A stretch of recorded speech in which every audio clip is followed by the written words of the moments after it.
l'alba ritrova le stesse luci che aveva lasciato il tramonto. Il tenue chiarore delle prime ore del giorno discopre un quadro di giganti. Sono gli dei della mitologia moderna, i colossali strumenti del lavoro dell'uomo. Fabbriche, officine, fonderie, dove ogni giorno dall'opera preziosa dei lavoratori nasce la vita del paese. Tra poco nei forni il fuoco si farà più vivo, la vita dello stabilimento diverrà più intensa. Prima che la città si svegli, in bicicletta gli operai partono dalla periferia, mentre le prime vetture tranviarie escono dalle rimesse. I tram del primo mattino sono accoglienti, una specie di circolo dove si incontrano sempre le stesse persone, si scambiano le prime parole del giorno. Di lontano il suono delle sirene si fa più insistente. Tra poco sarà l'ora. Un caffè in fretta al bar vicino casa e poi via di corsa. Un tram perso può causare un ritardo.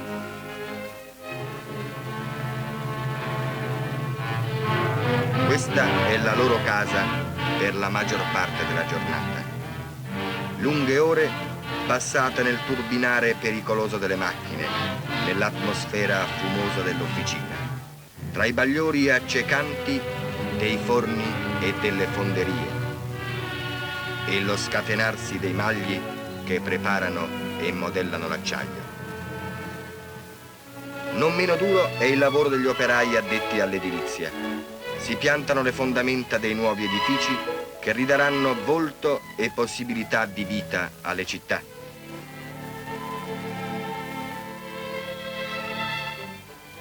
È all'opera di questi bravi operai che si deve la rapida ricostruzione degli impianti stradali ed edili del nostro paese. A mezzogiorno una breve sosta. Il ragazzo è fiero di portare il pranzo a papà. Un pasto frugale preparato dalle mani premurose della mamma. Porta per un momento nel fragore del cantiere l'atmosfera dolce ed intima della famiglia. In fondo si fa tutto questo per loro, pensa il bravo operaio. E spesso loro non hanno assistenza e possibilità di educazione, specie nelle borgate dove la strada è preferibile alle misere abitazioni. Un quadro grigio e triste che spesso l'infortunio o la malattia o la disoccupazione rendono ancora più fosco. Attraverso lunghe e dure lotte il mondo del lavoro ha ottenuto che la società promulgasse, una dopo l'altra, leggi di protezione sociale per gli infortuni, le malattie e la vecchiaia. Per la pronta e retta applicazione delle leggi protettive del lavoro è sorto, promosso dalla CGIL, l'Istituto Nazionale Confederale di Assistenza.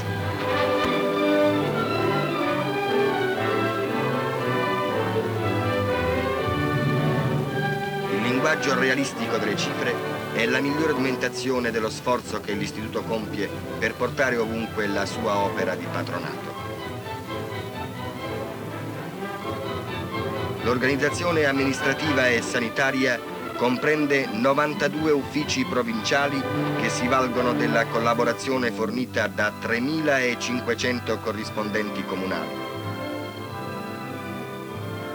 Sono stati allestiti e funzionano ben 54 ambulatori, nei quali prestano assistenza 293 medici generici e specialisti.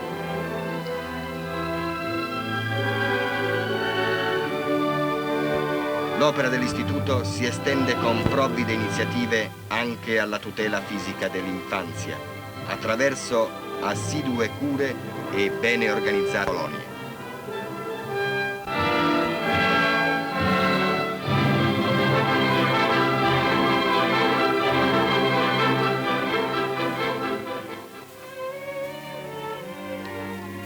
Attraverso le sue molteplici attività, l'Inca, che tende soprattutto al rinnovamento dell'attuale legislazione sociale, vuol mettere in luce gli aspetti meno conosciuti di alcuni settori del lavoro.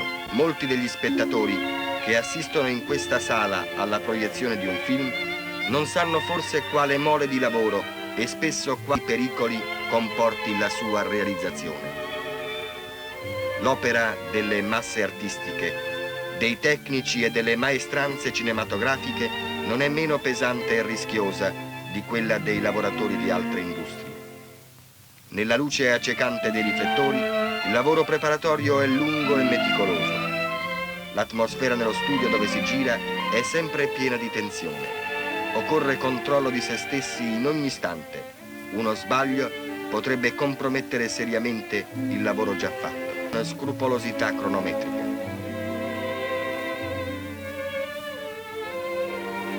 Per la ripresa di questa scena, assai semplice in verità, un complesso di maestranze è in movimento. Attrezzisti, elettricisti, tecnici ed operai, tra ponti, passerelle, praticabili, vigilano perché tutto funzioni a dovere. La loro collaborazione è anonima quanto utile.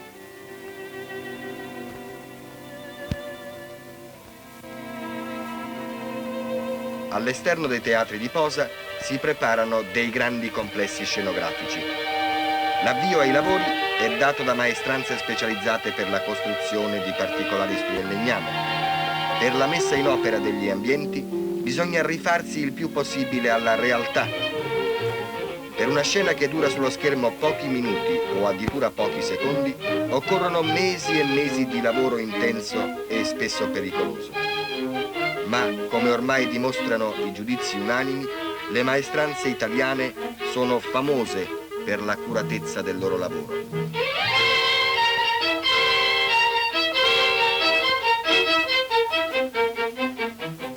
Alcune scene, quali ad esempio quelle relative alle costruzioni a crollo, richiedono un sistema costruttivo del tutto particolare.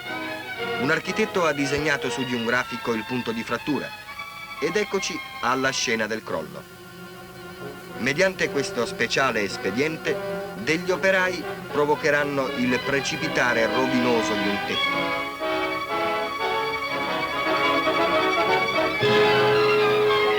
Anche per le masse di comparse e di generici, le costruzioni a crollo e gli incendi costituiscono prestazioni pericolose. È faticoso disimpegnarsi in mezzo a questo inferno, tra il fumo asfissiante degli incendi, anche se questi incendi sono provocati dai fumoni.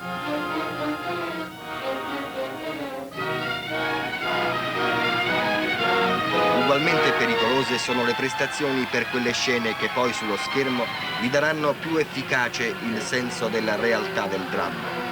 E più sono forti le necessità di rendere realisticamente una data situazione, più il pericolo aumenta.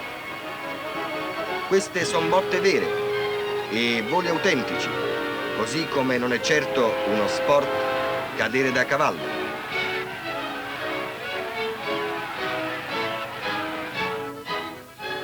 Purtroppo l'infortunio è frequente e spesso il cinema ha le sue vittime.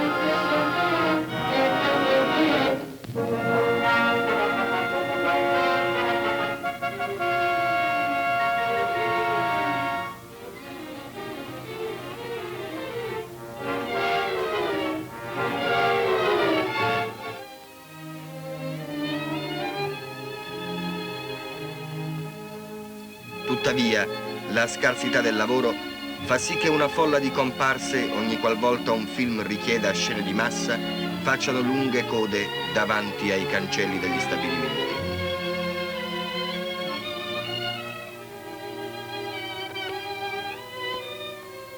Cercano del lavoro e purtroppo non ce n'è sempre per tutti.